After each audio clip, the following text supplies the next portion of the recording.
Bienvenue à tous dans votre nouvel espace de débat Et si on se disait tout, en partenariat avec la Fondation Tizi et le média alternatif Terre du Monde. Pour cette émission de débat essentiellement orientée programme et programme économique, nous accueillons Mohamed Badir, qui est économiste et membre du Conseil national du PAM, le parti Authenticité et Modernité. Mohamed Badir, bonjour. Bon, merci. Je vous remercie pour votre invitation. Et merci une fois de plus de l'avoir accepté en tout cas. C'est la moindre des choses.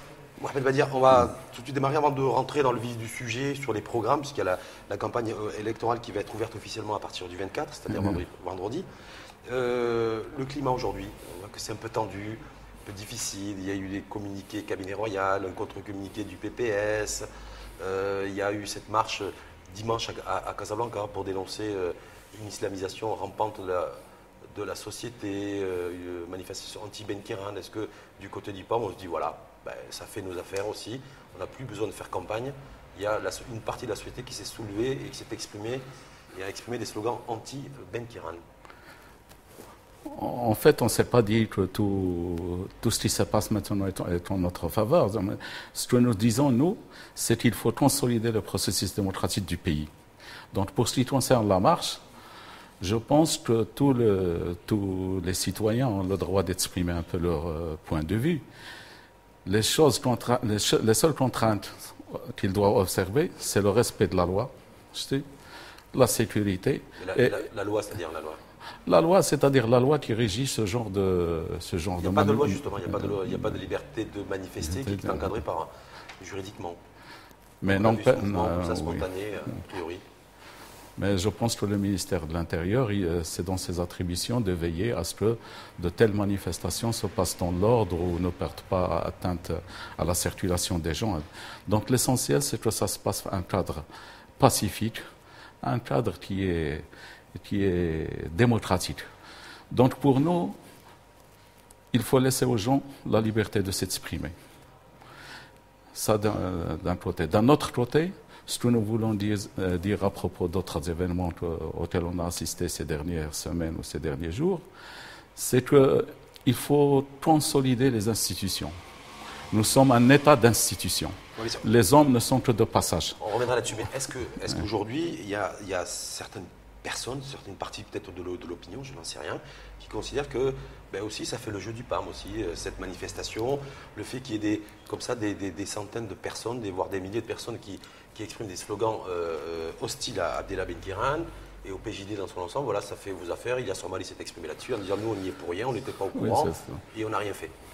Je pense qu'on ne peut pas tenir ce genre de propos, parce que si ça faisait nos affaires, et si nous étions derrière tout ça, nous aurions été invités. Or, nous n'avons été ni invités, et on n'a pas aussi participé à cette manifestation. Si vous aviez été invité, vous seriez descendu dans la rue dimanche? Non, je ne pense pas. Si nous avions reçu une invitation, c'est au bureau politique de l'ITDIO de prendre la décision qui s'impose. Donc on n'a pas reçu d'invitation.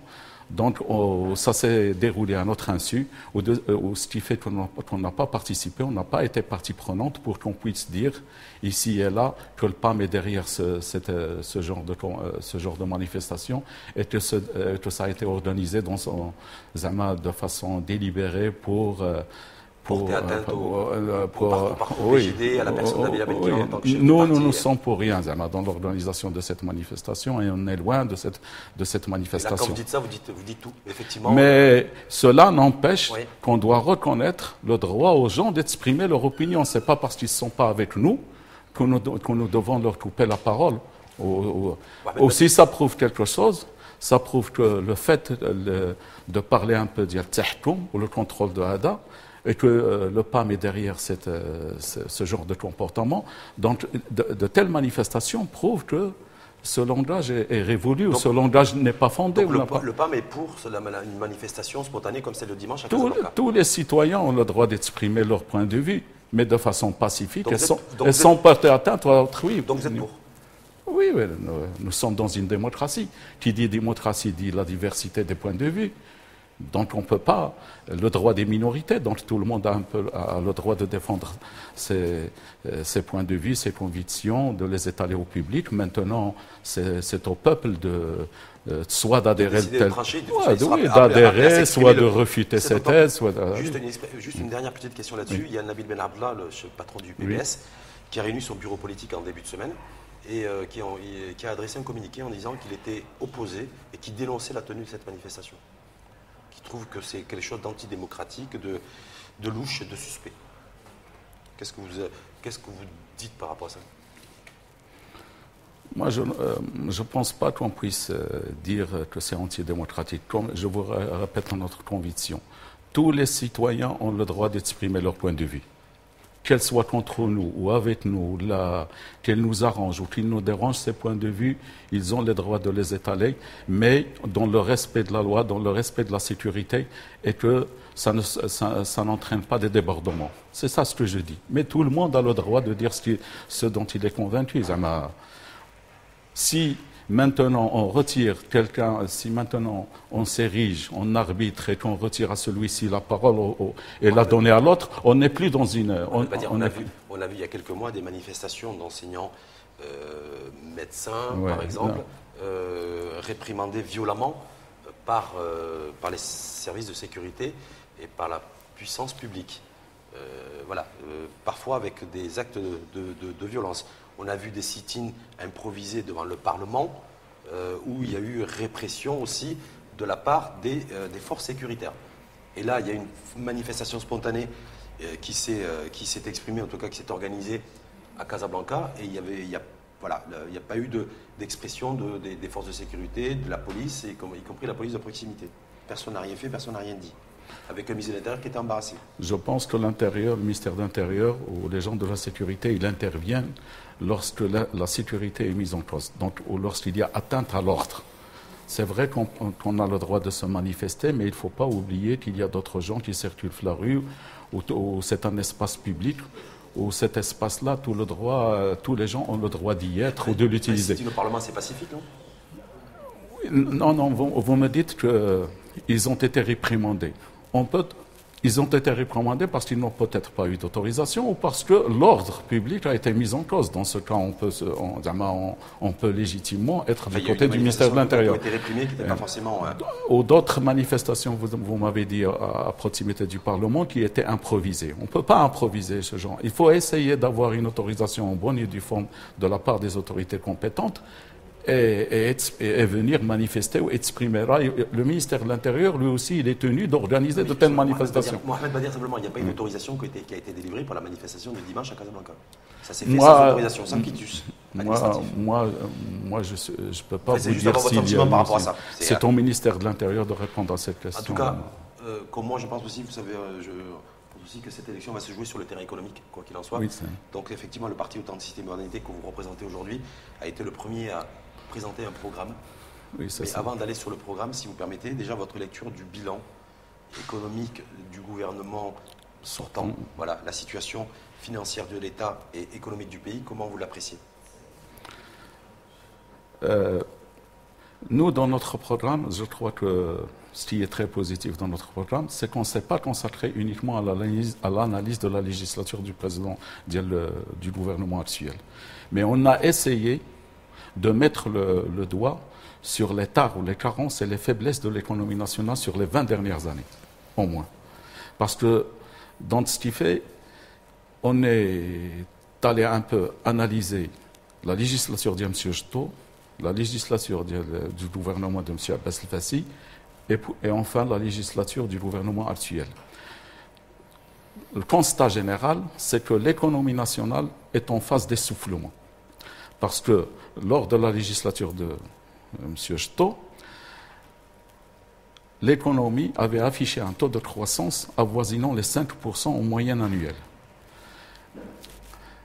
Et lors de la législature de M. Abbas El-Fassi, ce taux, il a baissé un peu, il a diminué, ou il est tombé à 4,8. C'est le taux de croissance annuel moyen sur les 5 années. Oui. Avec le gouvernement actuel, ce taux, il a dégringolé et il va sûrement se situer, avec le terme de l'année 2016, à 3,2% en moyenne annuelle. C'est la faute de qui? Je crois que c'est la faute, en fin de compte, du PJD, je vais vous dire pourquoi, et du gouvernement et l'ensemble de ce gouvernement. Parce que nous, on avait déniché la tendance à l'essoufflement il y a 8 années ou 9 années. Et on a cessé de dire au gouvernement, en tant qu'opposition, d'attirer l'attention de l'ensemble du gouvernement d'Abbas el-Fassi ou le gouvernement actuel sur la nécessité de revoir le modèle de croissance économique. Ou lorsque le petit est partagé avec nous... Quand vous dites on a dit depuis 8 ans, c'est qui c'est qui a dit au niveau du PAM? Hein? Parce que qui a dit au niveau du PAM qu'il fallait revoir le modèle économique? Parce que dès la création du PAM... Oui, moi, j'ai jamais entendu un secrétaire général, vous en avez passé 4 en quelques années, s'élever sur la gouvernance économique du pays, s'élever sur le modèle économique du pays. J'ai jamais vu ni Moustapha Bakouri, ni Mohamed Biadilah s'élever dans ce sens. Mais il faut revenir, les communications... Mais je vais juste revenir sur la situation actuelle. Donc, si vous voulez plus d'informations à ce sujet-là, je maintiens le fait qu'on a parlé de ça il y a 8 années et qu'en preuve, vous n'avez qu'à vous référer les interventions des chefs de parti, la première et la deuxième chambre. Ça fait 8 années. Deuxièmement... Que vous dites que le modèle économique n'est pas bon. Qu'il faut le revoir. 8 années. Ça fait 8 années qu'on le disait. Ou d'ailleurs, ce point de vue, il a été partagé avec nous par l'ancien ministre des Finances, M. Nezar Baraka. Et l'actuel ministre des Finances, M. Boussaïd, lui aussi, quand il a pris connaissance de la chose publique, il a partagé, il a dit qu'il faut rénover. Mais rien n'a été fait. Mais rien n'a été fait. Donc, je vous dis... Je ne sais pas ce qui peut être fait d'ailleurs. C'est quoi qui peut être fait? Non, je vais vous avancer un autre argument. C'est qu'il y a 2 ans, nous avons Hakim Ben Chemmas, qui est maintenant le président de la deuxième chambre, avait organisé un colloque international de la deuxième chambre au sujet de la refonte du modèle de croissance économique. Donc, si M. Bakouri en a parlé, donc d'autres... On n'en a pas parlé, Mohamed Biadilah n'en a pas parlé aussi. Donc, d'autres personnes aussi importantes que lui au sein du parti ont déjà évoqué ce sujet-là. On va aller sur la proposition du modèle économique du PAM, parce que vous considérez qu'il faut changer celui qui est actuel. Salah Namira nous a rejoint, il est cofondateur de la fondation Tizi, et il va intervenir aussi on va rester sur le terrain économique, à la fois le bilan et à la fois le programme du PAM. Avant d'intervenir, j'aimerais juste revenir sur une petite correction. Il y a pas mal de partis qui ont commencé à comparer la période des différentes législatures sans neutraliser certains éléments externes. Qui sont à la fois la crise, dont les effets ont tardé à venir au Maroc. Les financières ont tardé à venir au Maroc. On a pris un seul indicateur, c'est la croissance économique, on oublie le déficit budgétaire, ça aussi. Et la deuxième des choses, c'est aussi on n'a pas isolé l'impact de la pluviométrie. Donc ça, c'est juste pour être dans la neutralité. Maintenant, vous avez bien fait de parler de modèle économique, mais moi, je ne vois pas dans les propositions des différents partis. Non, du PAM, mais du PAM aussi, une analyse de ce futur modèle économique qu'on voudrait mettre en place. D'autant plus, moi je cite une variable. Demain, vous êtes au gouvernement, vous avez le ministère par exemple des Finances, l'un des leviers principaux, c'est le financement. Qui contrôle Banque Maghreb, à votre avis? Et votre proposition aussi, sur les propositions économiques, vous dites qu'il faut inverser, il faut changer le modèle économique. Aujourd'hui, on a un modèle économique basé sur la demande. D'accord. Donc vous voulez passer à la inverser, donc du coup avoir un modèle économique basé sur l'offre. Non, mais moi, quand je vois votre programme, je l'ai sous les yeux. Je ne vois aucune mesure pour relancer le modèle économique par l'offre. Je n'en vois aucune. Je l'ai sous les yeux, je n'en vois aucune. D'un point de vue fiscal, je ne vois rien. Je ne vois aucun levier fiscal pour relancer la productivité dans notre pays et reconstruire une offre. Donc, pour résumer vos propos, je vois qu'il y a 3 types de questions. Il y a une question relative à des effets externes exogènes qu'on n'a pas pris en compte. C'est juste un éclairage. Oui. Voilà. Donc, si j'ai bien compris, je n'ai pas à répondre à cette question. Non, allez-y. Il y a l'autre question relative au modèle lui-même et la troisième question relative au Banque Maghreb. Donc, pour ce qui est de l'éclairage, la crise économique, c'est vrai qu'il y a eu une crise internationale, mais cette crise n'a pas eu un impact tellement important sur l'économie nationale. Ça, il faut le reconnaître. Parce que si on prend, à titre d'exemple, on va prendre le tourisme. Le tourisme, 2011, avait généré 58 milliards de recettes. Puis on est tombé, c'est vrai, à cause de la crise de 54 milliards, mais on est revenu actuellement en 2014 à 59 milliards. Ce qui fait que la crise, on a passé le cap de la crise. Donc on ne peut pas tout imputer la crise. D'autre part, moi ce que je reproche à ce gouvernement, lorsqu'il a pris les commandes de la chose publique, là, il savait qu'il y avait crise. Et pourtant, il s'est engagé à réaliser 5%. Donc, il est entré en connaissance de cause. Donc c'est irresponsable de sa part de dire... C'est peut-être de l'éclairage. Maintenant, je passe au modèle. Vous voulez inverser le modèle Oui. économique. Je n'ai vu aucune mesure dans le programme du PAM Alors le programme, pour inciter, pour transformer ce modèle économique de la demande à l'offre.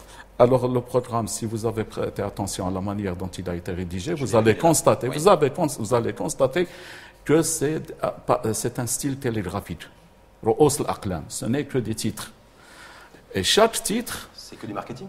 Non, non, parce que si on s'est mis à développer l'ensemble des points, je t'ai cité le programme, on va arriver à un programme qui va faire au moins 1500 ou 2000 pages. C'est les principales Donc, mesures. maintenant, je vais vous parler comment on conçoit le changement du modèle. C'est pas... Non. Dès le début, il y a 8 ans... Que vous avez travaillé sur le programme économique. Oui. Dès le début, il y a 8 ans, du parti. On avait dit qu'un programme économique qui est basé sur le soutien de la demande va conduire le Maroc au mur. Parce que, voilà le scénario, comment il se présente. Dans la demande, il y a l'investissement, il y a l'encouragement de l'investissement et l'encouragement de la consommation. Alors, quand on accroît la consommation, c'est supposé, selon la littérature économique, qu'en accroissant la consommation, cette demande-là va s'adresser aux entreprises, ce qui va entraîner la hausse de la production, donc pour l'embauche ou le recrutement, qui vont donner lieu à des salaires, et ainsi de suite. Nous, on avait attiré l'attention du gouvernement il y a 8 ans que cet enchaînement est erroné. Il ne s'applique pas au cas du Maroc. Peut-être qu'il s'applique aux économies européennes et émergentes, mais pas au Maroc. Parce que nous, quand on accroît la consommation, il y a une fuite. Il y a une fuite vers l'importation, ce qui fait qu'on soutient les économies externes et non pas l'économie nationale.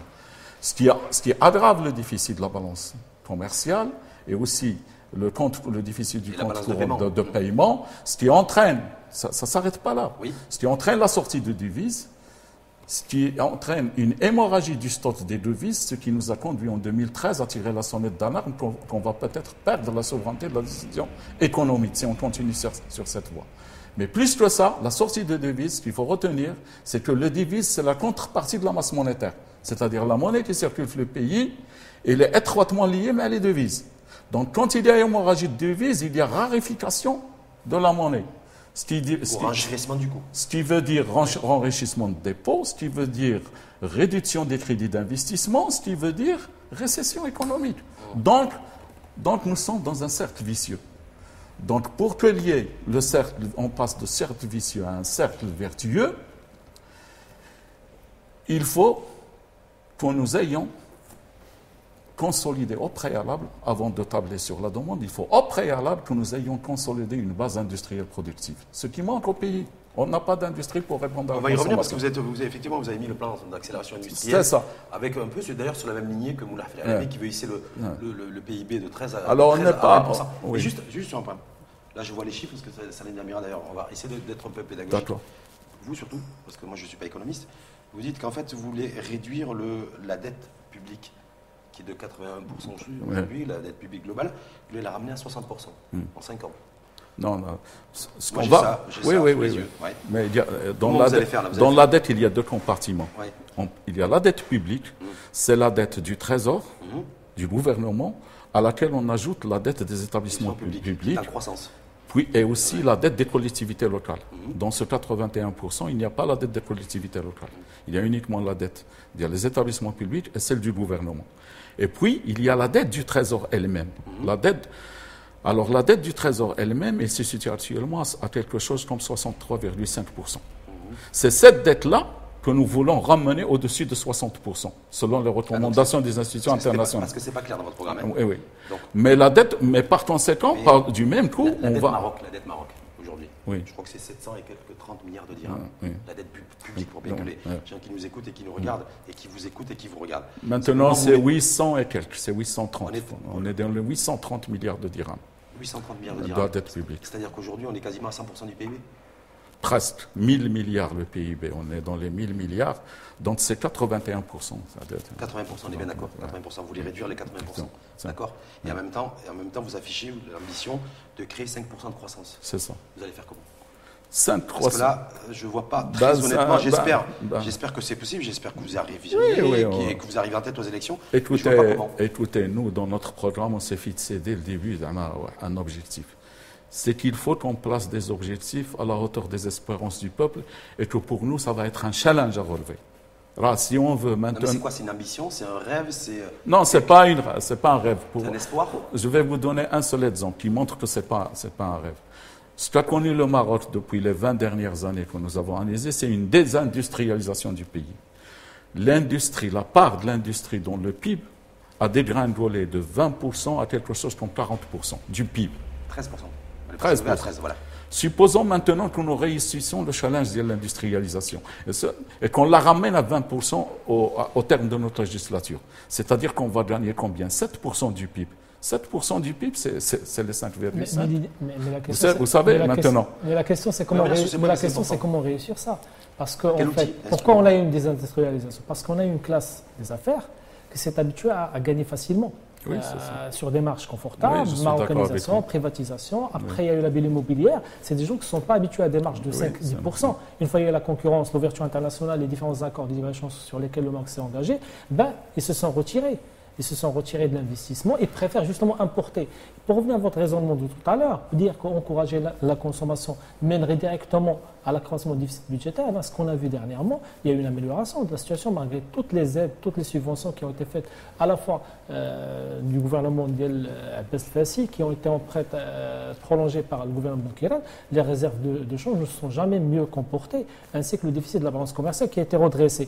Pourquoi? Parce qu'il y a un certain nombre de failles. En fait, ce que vous dites est dans l'absolu correct, mais au niveau du Maroc, il y a énormément de failles. Comme il n'y a pas de classe moyenne, parce que relancé par la consommation, il faut qu'on ait une base de classe moyenne importante, ce qu'on n'a pas. Donc, améliorer ce PIB industriel, j'aimerais bien savoir comment vous allez procéder. Les Chinois, ils ne sont pas arrivés. Vous savez que la deuxième puissance commerciale, ils ne sont pas arrivés en 5 ans à faire un bond aussi important, quasiment à pas doubler, mais en tout cas passer de 13 à 20% de son PIB industriel. Alors, ma question, c'est comment vous allez faire pour désendetter le pays et en même temps dégager 5% de croissance? Alors, concernant la première question, quand on dit qu'ils ont adopté un modèle de croissance basé sur la demande, dans la demande, il y a la consommation et il y a aussi l'investissement. Dans la consommation, il n'y a pas que la consommation des ménages, il y a aussi la consommation de l'administration publique. C'est ça. Alors, il ne faut pas oublier que durant la législature actuelle, si on compare les recettes ordinaires avec le budget de fonctionnement, l'État ne faisait pas d'épargne. Parce que le budget de fonctionnement dépassait de loin les recettes ordinaires, ce qui fait qu'il y a eu une consommation au-dessus des moyens de l'État. Il vivait au-dessus de ses moyens. Du fait, je ne sais pas si vous avez bien compris ce que je disais, parce que dans le budget de l'État, il y a deux grandes composantes, sans parler des de Mahad. Il y a le budget de fonctionnement et le budget d'investissement. Si maintenant le budget, et c'est ce qui est arrivé avec cette législature, le budget de fonctionnement dépasse les recettes ordinaires, cela signifie que le reliquat, ou bien que l'écart, qu'il y a un déficit au budget de fonctionnement qui n'est pas financé des recettes douanières ou des recettes ADA, ou qui est financé par la dette. Donc on a utilisé la dette pour financer la consommation publique, la consommation de l'État. C'est de l'investissement. C'est pas de l'investissement quand on. C'est de l'investissement. Non, c'est pas de l'investissement. On l'a utilisé dans des infrastructures. Non, je vais venir. D'abord, on a utilisé une partie de la dette pour équilibrer le budget de fonctionnement. Or, dans le fonctionnement, qu'est-ce qu'il y a? Il y a les salaires, les biens et services, les voitures, les voyages à l'étranger. Il y a aussi les intérêts sur la dette ancienne. Donc, toutes les recettes publiques ordinaires ne suffisaient pas à couvrir le budget. Il y a un effort qui a été fait par l'État parce qu'il y a eu le gel de l'investissement public de 25 milliards de dirhams. Je vais venir à l'investissement pour vous expliquer comment ça s'est déroulé. Donc on a un budget de fonctionnement qui dépasse les recettes de l'État, les ressources de l'État. Donc pour équilibrer le budget de fonctionnement, on était obligé de s'endetter. Donc ce qui fait qu'une partie de la dette était improductive parce qu'il est allé à la consommation, il a été affecté à la consommance. Donc il n'a ni d'effet significatif ni sur l'emploi, ni sur la création de richesse. Or, puisque l'ensemble des ressources de l'État ne suffisait même pas à couvrir le budget de fonctionnement, ipso facto, le budget de l'investissement est en totalité financé par la dette. Ça a été fait par ce gouvernement. Ça a été fait par ce... Or, puisqu'on a buté sur un problème, on a utilisé toute la marge d'endettement possible, et que la dette a pris des ampleurs démesurées par rapport aux capacités du pays. Donc, on a été obligé de réduire l'endettement. Il fallait réduire l'endettement. C'est ce qu'a fait Boussaïd. Il a stabilisé la dette. Mais il l'a stabilisé au dépend de quoi? Au dépend de l'investissement. Il a réduit l'investissement. Donc, au détriment de l'emploi. Donc, au détriment de l'emploi et de la croissance économique. Le PAM aurait fait quoi? Est-ce que, par exemple, c'est intéressant dans ce que vous développez? Nous croyons que... Un tiers du budget général de l'État, si vous permettez, un tiers du budget général de l'État est affecté à la masse salariale.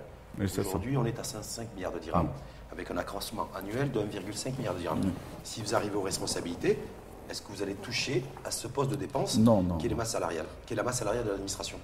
Non. Parce que le budget, il n'est pas extensible. Vous avez vu que le budget de l'État, d'ailleurs, il est en stagnation depuis quelques années.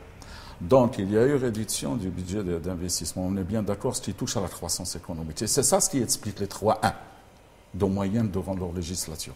S'il n'y avait pas de l'endettement excessif 2012, 13, 14, maintenant qu'il y a une sécheresse agricole, il aurait utilisé le budget de façon contracyclique pour relancer la croissance. Mais par l'investissement public? Non, par l'investissement public. Mais l'investissement public, il fallait le financer par la dette. Or, ils ne pouvaient pas le faire parce que la dette a déjà explosé. Donc, ils sont restés les mains liées. Mais attends, il faut que je finisse le raisonnement parce qu'il a posé une autre question très importante. Qu'est-ce qu'on doit, nous envisageons de faire? Ce que nous envisageons de faire est simple. Le problème, il y a un autre problème dans le budget de l'État, c'est celui des recettes ordinaires. Les recettes ordinaires, comparativement au PIB, ont dégringolé de 26%. Ils correspondaient à quelque chose de 26%. Les recettes fiscales? Les recettes fiscales, oui, c'est ça. Oui. Comparativement. Ils sont maintenus. Je vais terminer le raisonnement, après vous pouvez réagir. Donc, en 2008, les recettes publiques représentaient 26% du PIB, du produit intérieur brut. Maintenant, ils ne représentent plus que 21%. Ce qui fait qu'il y a eu une baisse des recettes de l'État comparativement au PIB. À quoi c'est dû? C'est dû à l'évasion fiscale et à la fraude fiscale. Donc on avait une croissance. Et à la baisse de la consommation. Oui. Donc il y avait, bien que la croissance est très maudite de 3,1, on devrait assister à un accroissement de recettes publiques, indexé sur la croissance. Mais on a assisté à une baisse.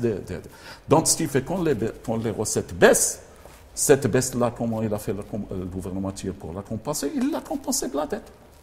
Parce que quand les recettes baissent et que vous avez en face des engagements et des factures à payer. Il faut payer, donc il faut ça. Si on n'a pas les mêmes moyens, on s'endette. Donc nous, ce que nous comptons faire, dans notre programme, ça c'est important, c'est très important. On compte essayer de ramener les recettes publiques à 28%. Comment? Au sommet où ils étaient. Comment? En renforçant le contrôle et en opérant la réforme fiscale qui a tardé à venir. Parce que l'assise a été organisée en 2013, et de 2013 à 3 années maintenant, ils ont pris sans mettre en application la réforme de la fiscalité. Nous, on va faire cette réforme. Donc, juste avant, regardez la caméra là. Donc, en fait, le PAM s'engage à augmenter les impôts s'il accède aux responsabilités pour la législature 2016. Non, ce n'est pas augmenter les impôts. Mais si vous augmentez les recettes, vous devez augmenter les impôts. Je vais vous dire comment on va augmenter les recettes sans augmenter les impôts. Actuellement, les recettes de l'État qui sont dans la nature, qu'ils n'arrivent pas à recouvrer, sont de 66 milliards de dirhams. Même plus. Donc il y a un problème. Toutes les économies au monde. Donc sans toucher le système fiscal. Et comment vous allez faire? On va renforcer le contrôle. Il y a 300 agents contrôleurs chez l'État. Écoutez. Ils vont bosser plus. Écoutez, je vais vous dire une idée simple. Non, mais c'est important parce que vous annoncez beaucoup de choses, mais comment les faire? Comment vous allez faire? Avant de créer un impôt, il faut penser à la manière de le recouvrer. C'est intolérable de laisser le gouvernement créer des impôts alors qu'il n'a pas la capacité de recouvrer ces impôts. Nous disons, avant de créer, avant d'augmenter les impôts ou de la penser à les augmenter, il faut d'abord que l'État ramasse son argent. Il faut le ramasser. Mais là, je vous répondrai avec une déclaration de Nizar Baraka quand il était ministre des Finances. Vous l'avez cité tout à l'heure. Il avait dit j'ai besoin de 30 000 agents pour pouvoir contrôler et recouvrer cet impôt. Comment vous allez faire? L'une des solutions concernant les ressources humaines, on sait qu'il y a des ressources pléthoriques les collectivités locales. Donc là où il y a des ressources plus que les besoins, c'est au niveau des collectivités locales. Et un bon nombre de gens ont été recrutés pour des considérations électoralistes. Nous, on va utiliser ADNAS. Et les syndicats? Quels syndicats? Les lobbies des syndicats. On va essayer de les transférer, par exemple, vers les finances. Leur donner une formation. Mais on connaît bien comment ils sont les variétés des syndicats, notamment les collectivités territoriales qui ont bloqué le pays pendant plusieurs périodes. Mais attendez, on va toucher ni au salaire, ni à à leur réaffectation, c'est-à-dire changement. On ne va pas changer de ville, on va uniquement redéployer.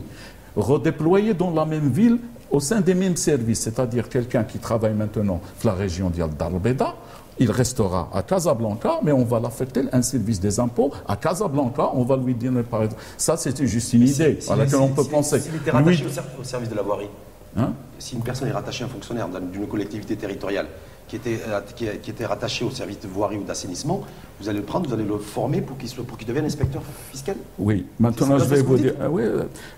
Il faut savoir que le directeur du budget est un ingénieur agronome. Donc, ce qu'il faut, c'est recycler les gens, leur donner une formation. Mais les finances regorgent de gens qui n'ont pas de formation juridique ou économique, qui sont des informaticiens, mais ils travaillent donc ce n'est pas la formation initiale qui va être une entrave.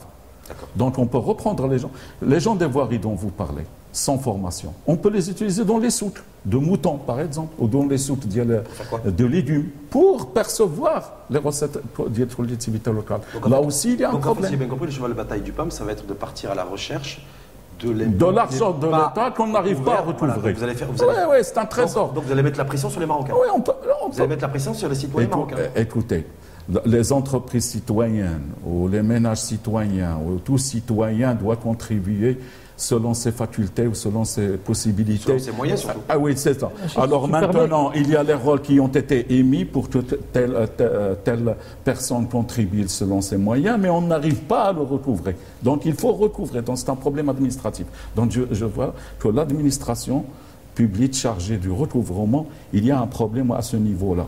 Parce que dès qu'on met un rôle, pourquoi nous... C'est pas la faute du PJD, ça. C'est pas la faute d'Abdelhamid Karani. Mais lui, il était responsable de l'administration fiscale. Ah, d'accord. Il devrait recouvrer cet argent au lieu de s'endetter. Lui, il est allé chercher la solution facile. Il a laissé les choses telles quelles, ou peut-être qu'ils se sont empirés, ou laissé l'argent de l'État. Juste pour revenir à la question centrale de Rachid tout à l'heure, c'est se désendetter, augmenter, accroître l'investissement public. Et il y a aussi un autre volet, parce que quand on dit l'investissement, il y a l'investissement public, mais aussi privé. Quand les banques ne jouent pas le jeu, et je reviens à ma question tout à l'heure, quand on analyse le PNB bancaire, il y a une nette évolution de la part des commissions. On remarque que les banques commencent à remplacer le produit d'intérêt par le produit de commission, il n'y a pas de contrôle.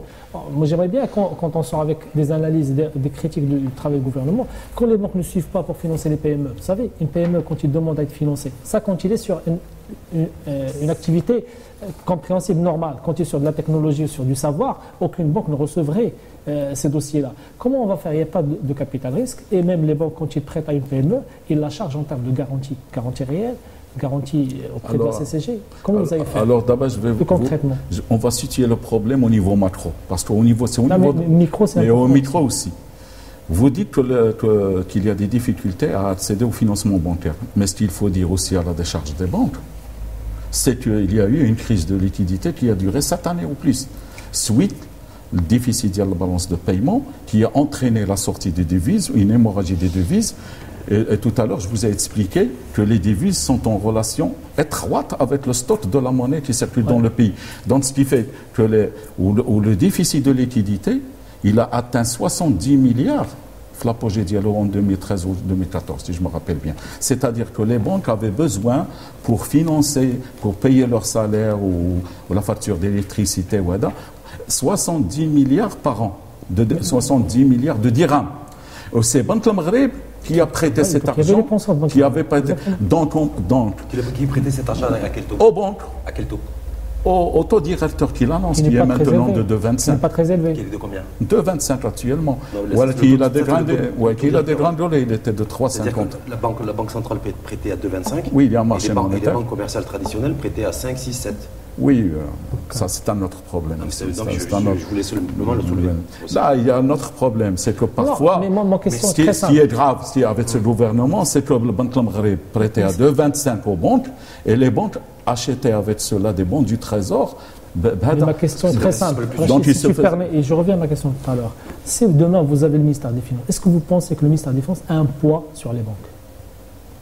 Est-ce qu'il contrôle vraiment l'activité bancaire? Voilà. Pour nous, le système bancaire, c'est du secteur privé. On n'a pas...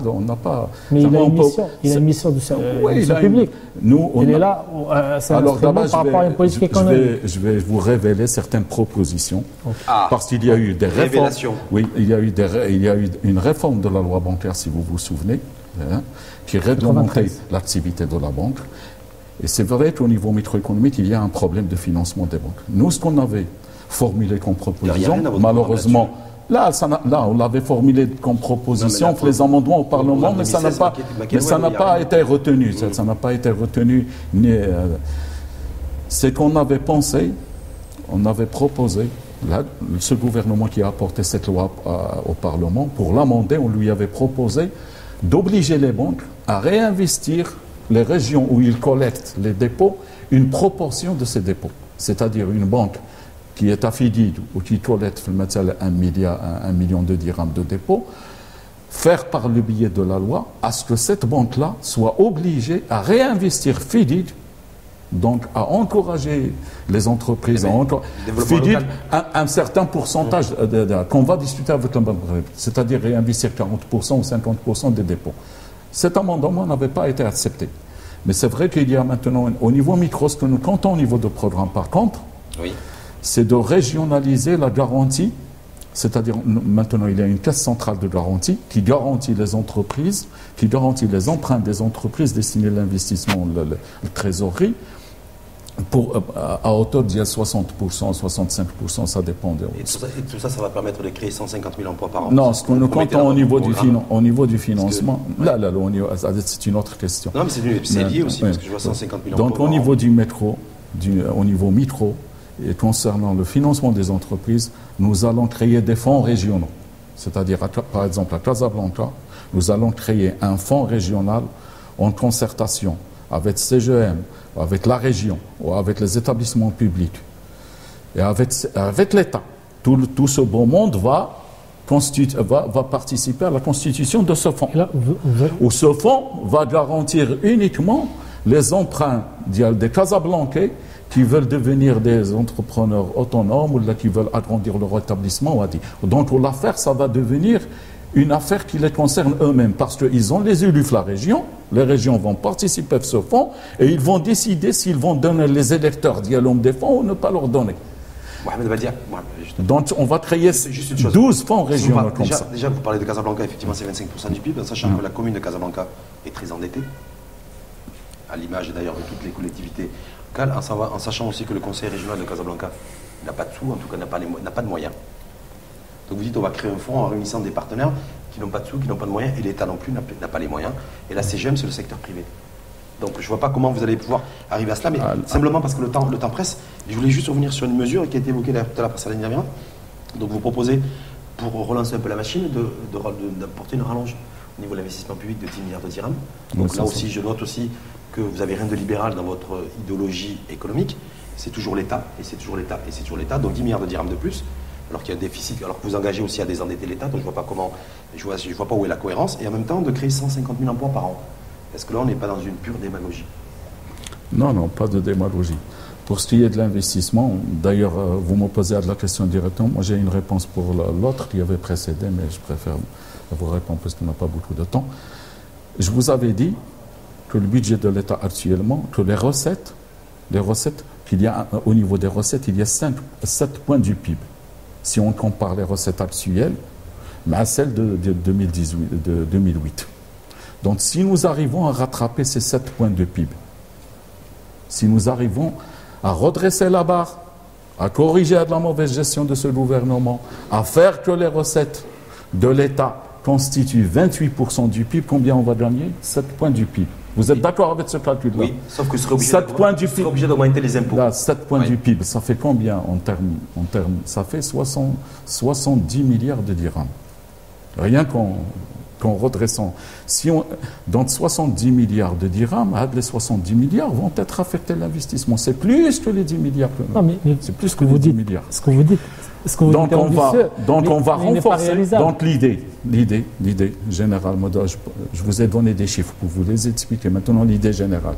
L'idée générale, c'est que nous, on s'engage à renforcer les recettes ordinaires de l'État et faire en sorte qu'elle couvre le budget de fonctionnement et qu'elle dégage un surplus. Par le contrôle fiscal. Ou le surplus de 10 milliards. Juste par le contrôle fiscal. C'est le flicage. Parce que les impôts ont tendance à baisser. Écoutez, il y a une différence entre pression fiscale, et recouvrement des deniers dus à l'État.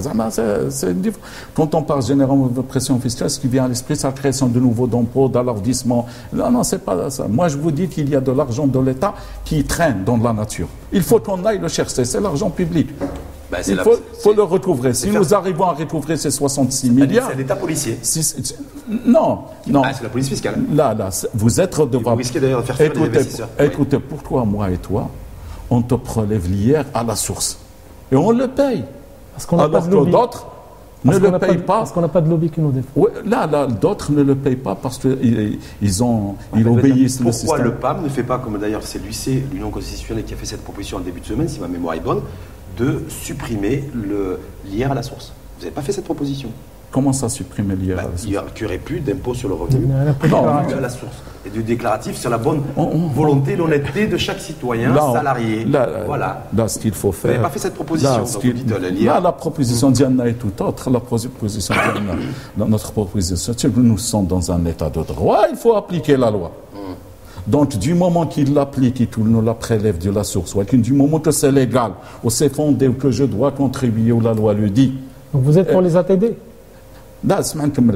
Donc, moi, je paye l'IR, il est prélevé à la source, où je suis content, où je ne revendique rien, parce que la loi le dit. Maintenant, le problème où le bas blesse, c'est que cette loi n'est pas appliquée pour les professions libérales, n'est pas appliquée pour le secteur privé. Vous allez faire la même chose pour l'IS. Il y a des sociétés qui payent l'IS, et il y a d'autres qu'on n'arrive pas à retrouver parce qu'ils changent de nom, ils changent de domiciliation, qui appliquent la fraude, qui recourent la fraude, l'évasion fiscale. Et ça, c'est une agression de l'impôt. Ce qu'il faut retenir, c'est quand on s'adonne l'évasion fiscale, l'évitement fiscal, la fraude fiscale, on agresse l'impôt. Et quand on agresse l'impôt, on agresse l'État. Parce que l'État a été constitué sur la base de l'impôt. On agresse les citoyens. C'est ce que vous voulez, non, tout agresseur... L'État, c'est les citoyens. C'est aussi les... Donc, selon votre logique, est-ce qu'on doit permettre aux citoyens d'agresser l'État? Non, moi, ma question, c'est juste parce qu'il va nous rester 2 minutes. Si eux, ils ne payent pas, moi aussi, je n'ai pas à payer. Alors, moi, je ne vous dis pas quoi, ça se permet. Juste le cœur du truc, c'est que tout ça, on a passé une bonne demi-heure sur le problème économique, le bilan, votre appréciation du bilan du gouvernement sortant et vos propositions. À aucun moment, vous n'avez parlé de compétitivité, de création de richesse. C'est-à-dire se dire, je ne vais pas créer de la nouvelle richesse, je vais essayer d'aller chercher là où il y a de la richesse et qui passe entre les mailles de l'impôt. Est-ce qu'aujourd'hui, vous pensez, très honnêtement, en regardant cette caméra, d'ailleurs, regardez, est-ce qu'on s'en sortira avec un PIB qui est en régression et avec un budget général qui est en stagnation? On n'arrive pas à collecter plus de recettes pour l'État, et avec un PIB, on ne crée pas de richesse. Est-ce que le PAM va permettre... J'ai pas vu une seule mesure qui pourrait nous permettre demain de créer beaucoup plus de richesse et d'augmenter notre PIB. Parce qu'on n'arrive pas à augmenter notre PIB.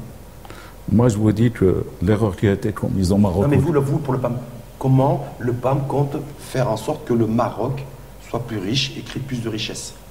Sur l'innovation, la technologie, bref, ou l'industrie, je ne sais pas. Mais concrètement, est-ce que le Maroc sera plus riche avec le PAM? J'ai dit le Maroc, pas des Marocains, le Maroc.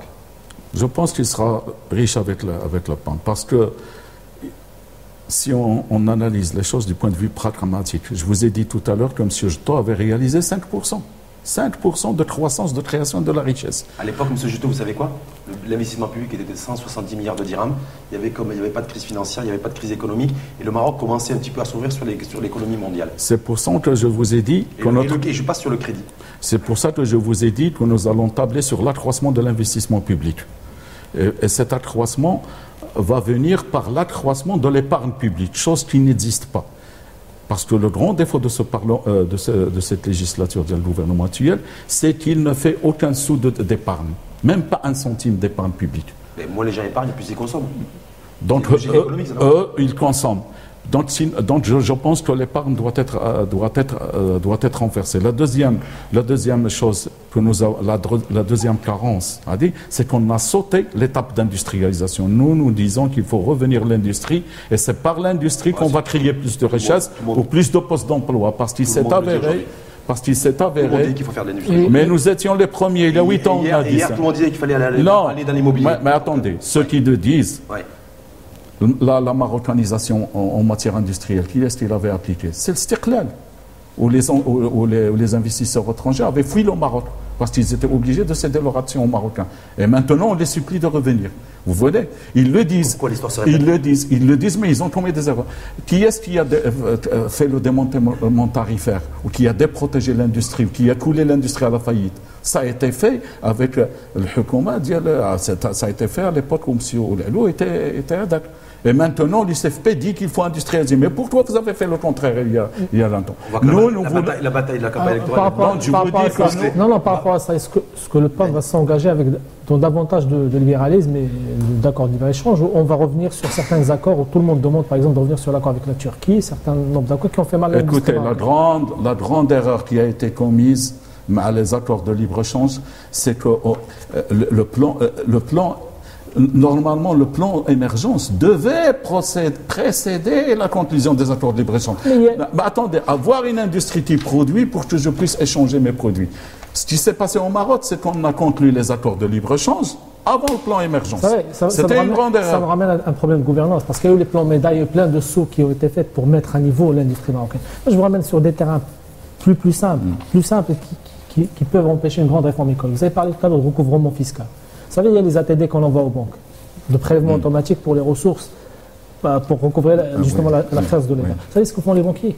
Mais ils passent l'entreprise en débit pour forcer en fait sur l'ATD. C'est pour ça que je reviens à ma question tout à l'heure. Il y a un certain nombre. Vous avez parlé de tourisme. Vous avez parlé de tourisme tout à l'heure. Vous pouvez tout faire. Mais si une compagnie aérienne supprime des liaisons, et que derrière, il n'y a personne qui contrôle cette compagnie, et même pas le ministre des Transports. Et quand on a certaines actions qui ne sont pas en cohérence, comment vous allez faire pour avancer? En fait, c'est ça le vrai problème de cette gouvernance, et qui fait qu'on peut avoir des politiques ambitieuses, mais si on ne descend pas au niveau en dessous, on ne pourra pas avancer. Voilà, donc ça c'est... Mohamed Badia, l'émission et si on se disait tout? Vous avez une caméra, est-ce que vous avez tout dit? Oui, je crois que...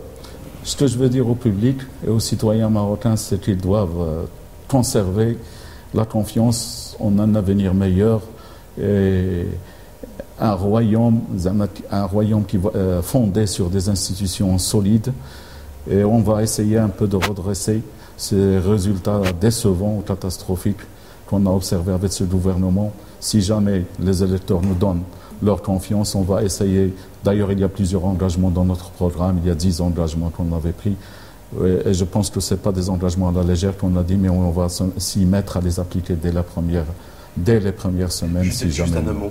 Quelle est la différence? Quelle différence marquée y a-t-il, selon vous, entre Abdellah Benkiran et Ilyas Romali, secrétaire général du PAM?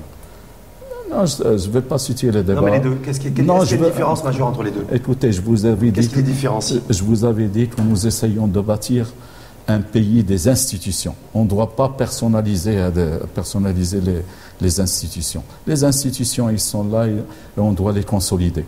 Donc il faut qu'on coupe un peu avec cette tendance à personnaliser le monde. Ce qui nous différencie avec l'ancien gouvernement, c'est que nous prêchons une méthode de rupture. C'est-à-dire que nous nous inscrivons dans la rupture avec toute la gestion passée et non pas dans la continuité. Nous, on ne va rien continuer. On va remettre en cause la réforme de la caisse de compensation, on va réviser la réforme de la retraite et on va donner la priorité, comme je l'avais dit, à l'industrie, au numérique et des secteurs porteurs et de nouveaux secteurs qui vont certainement créer cette richesse-là dont vous parlez et ces 150 millions. Il faudra beaucoup de choses pour relever aussi la part de marché Maroc sur le marché mondial. Bien sûr. Qui est des 0,1. Je ne suis pas sur le classement de la liberté économique ou encore on est dans les bas-fonds. Bien sûr. Mais bon, en tout cas, merci à vous, Mohamed Badia. Parce que nous, ce qu'on avait dit, c'est qu'il faudrait donner la prime, au lieu qu'il y ait un programme basé sur la demande, la relance de la demande interne, mais basé sur la demande externe. Nous sommes d'accord sur le mot demande. On a perdu des parts de marché sur les 10 dernières années. Pas les 5 dernières années, mais sur les 10 dernières années. Donc on est en recul. Voilà. En tout cas, espérons qu'on va repartir de l'avant. Parce qu'on est en recul, qu'on n'est pas en capacité d'être ambitieux. Il faut redresser la tendance, il ne faut pas continuer. En tout cas, merci à vous, Mohamed Badia. Je vous en prie, monsieur. Je rappelle que vous êtes économiste, que vous êtes un des artisans du programme économique du PAM. Un des artisans. Un des artisans, je vais dire modestement, un des artisans. Et c'est pour ça qu'on a tenu aussi à avoir... des éclaircissements. Non, pas des éclaircissements, mais des personnes qui ont travaillé sur le programme, qui effectivement puissent éclairer et être confrontées aussi à un débat d'idées sur le terrain économique, parce que c'est, à mon avis, là où ça va se passer dans les prochains jours, les prochaines semaines, les prochains mois, les prochaines années. C'est ça. Voilà. Nous croyons aussi merci Mohamed Badi, en tout cas. Économiste et membre du Conseil national du PAM, le Parti Authenticité et Modernité. Merci à Saladin Amira. Merci. Co-fondateur de la Fondation Tizi. Merci à celles et ceux qui nous ont suivis. Et prochain rendez-vous dans la prochaine émission de débat politique et peut-être aussi à caractère économique.